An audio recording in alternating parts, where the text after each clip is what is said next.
Okay, so I did my 2.1 discussion over the Mo Gab Gab versus Orleans Parish School Board.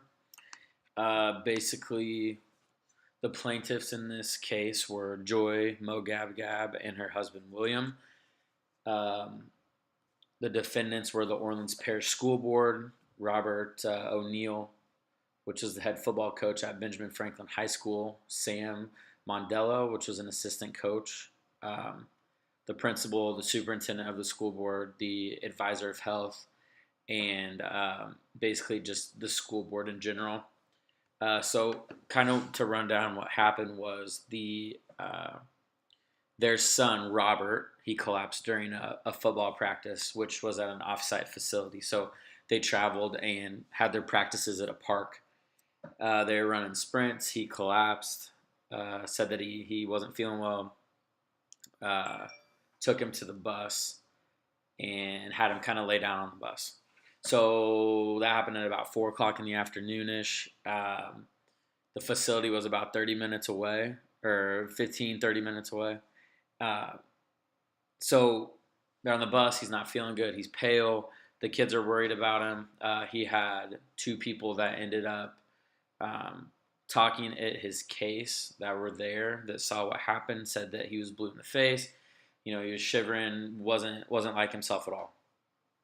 So he was taken back to the high school to where he was laid down in their lunchroom uh, with a blanket because he's shivering. So they're thinking, get him in a blanket. Uh, Not the case, not what was needed to be done.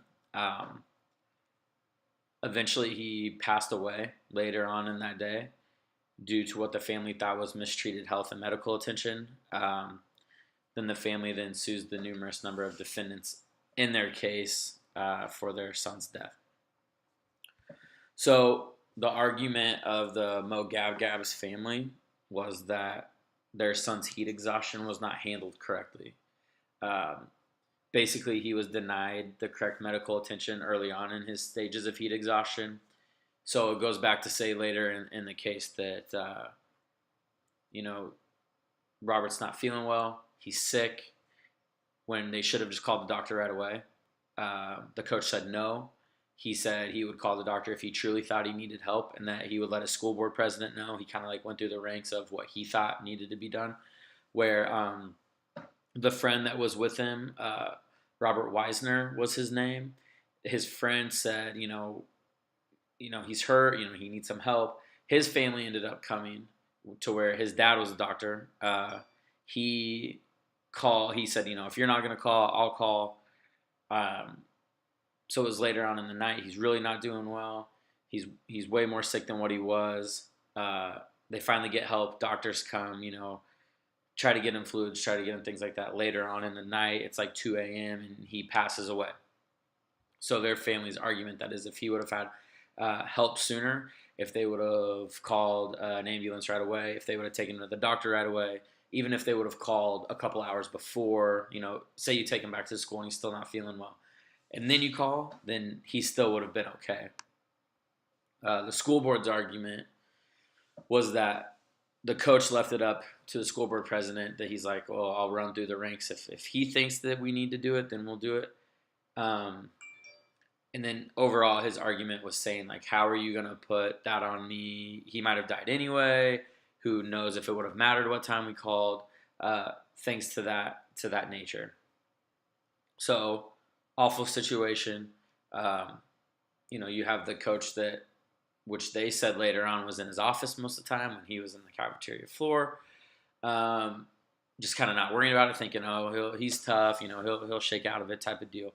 And then obviously you have your parents that are there, and that's their child, that's their son, um, to where you do anything to help them right away.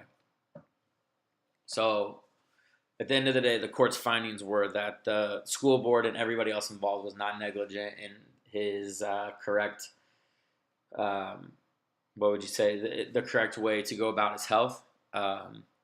That there's no proof that if anybody would have arrived anytime sooner that he would have for sure lived. Now, there was proof that the parents showed that the coaches could have done more, But the fact at the end that there was no proof that he died because of that made the school board not negligent for his death.